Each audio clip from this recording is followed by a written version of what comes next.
thank you for very much for having me here. And thanks to CRAW and the sponsors, Harken, Regatta, we were able to do this. So I'm very happy to be speaking to you all. It's really nice to see we got such a big crowd showing up. I wanted to talk about first some points I've seen around in the US sailing scene, and that's I've seen people here are trying to find the one answer to go fast, and that one answer is all within yourself. And it sounds maybe a little bit vague, but I'm gonna clarify that. That one answer in yourself is not trying to find that one setting in your boat, or that little bit of Cunningham, or that 2 millimeters or 3 inches of spreader, anything. It's more about how we, it's all back to the basics. It's the helm and the trimming of the sheets. And even my Argentinian friends, when they came around the leeward mark in that second upwind, we were like, ooh, a little bit oversheeted there. And it's very easy to make those mistakes, really easy, because the sheets, we got well purchased main sheets, and there's not much breeze at those moments. It's really easy to crank it on too tight. And I even asked my crew on like every minute, can you see the telltale? Because from my point of view, I can't see it. So I even asked, can she see it? And see if we can ease out a bit more. You've seen, like yesterday, we'll come back to that with the racetracks. What are you supposed to look for? What are you supposed to look for? That's a good question, thank you. What we're looking for is like a stalling sail is one where the telltales on the leeward side of the main are off, flying off the mainsail. You want them to rather attach the outside and have the inside ones flick up or constantly flick up, but that means at least the sail is flowing, and flowing is generating power with flow in the main.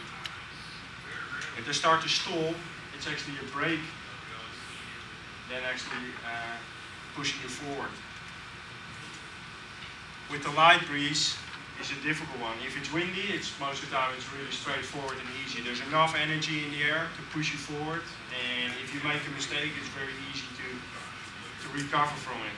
And the boats are straightforward, because if the hull flies, you have to either let go of the sheet or you have to head up a little bit more. And if you head up too much, you feel like it's falling down and it doesn't go anymore.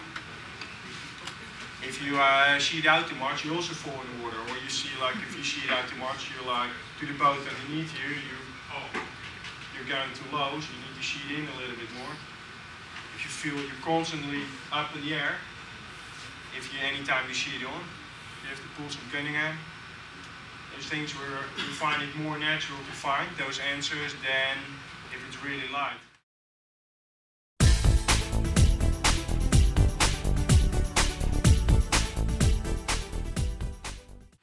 It's really light, it's very sensitive. Ballerina moves on the boat. Its weight display, weight on the boat is important. And one of the weight things which I find is important is the way the boat is balanced in the water.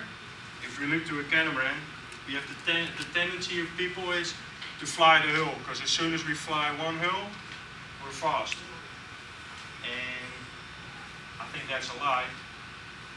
And the reason why I will explain is if we have a catamaran, that means that thing with 2 hulls. Same size. This must be a new design. Sorry about that. I go full in 20.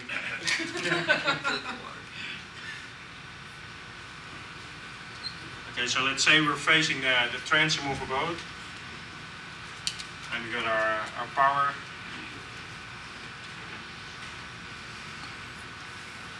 Pretty ugly. Blake had. Sorry? It's a play cat. So the boat in the water, to my opinion, with the transoms just out, makes it that you don't get that what do you call that? I don't know the right word. The sucking sound on the boat. You all know that. I mean, you can hear it, and we try to avoid it. At least I try to avoid it. I don't like that sound.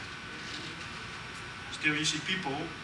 If this is the position on the boat and it's really light winds, we see people go on the leeward side, which means we put an extra 200 pounds on the leeward side.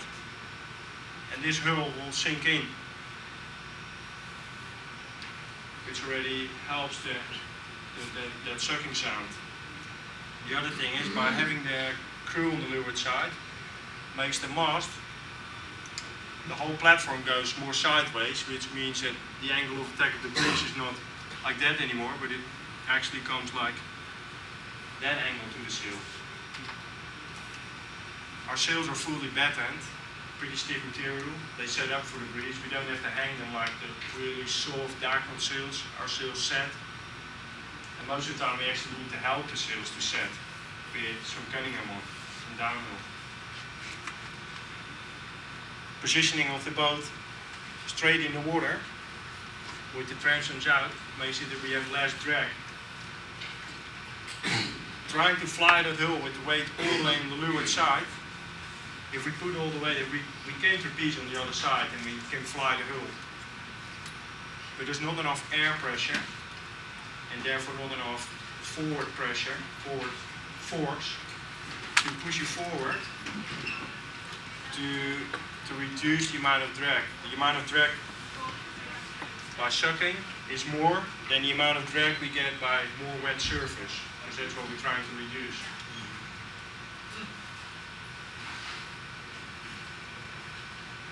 So to my opinion, it's good to keep the boat flat. And actually not only when there's not enough breeze, if you both sit on the boat, but we're already, I go that far that I think there's not enough forward motion force by the sails until we actually can really fly the hull all the time. So,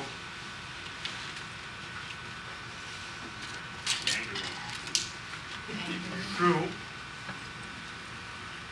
is trapezing like really early on the boat to keep that platform flat and to keep the transom out. Even we do trapezing with 2 persons to keep the boat flat or maybe a little bit to windward. What happens, especially with the waves bounce the boat around. It has that side force in the boat already, created by the sails. If the waves hit it, it wants to lift the bow, wants to lift the hull up a little bit. Anyway, it lifts it up, means that it's going with the breeze and is losing power. By keeping the boat perfectly flat, and any time the breeze hits the boat can only do forward with that force instead of first start to lift it. And that lift is sometimes a nice feel, but it's actually making the actual acceleration later. Anytime it lifts up, it's not forcing it forward yet. If we leave the boat on the beach, as an example, you leave the boat on the beach, you see it on, you see the boat go sideways. Only when you hold it down, you can feel like it's actually creating force. And before that, it starts to lift, it just tips over. It doesn't create any real resistance or force.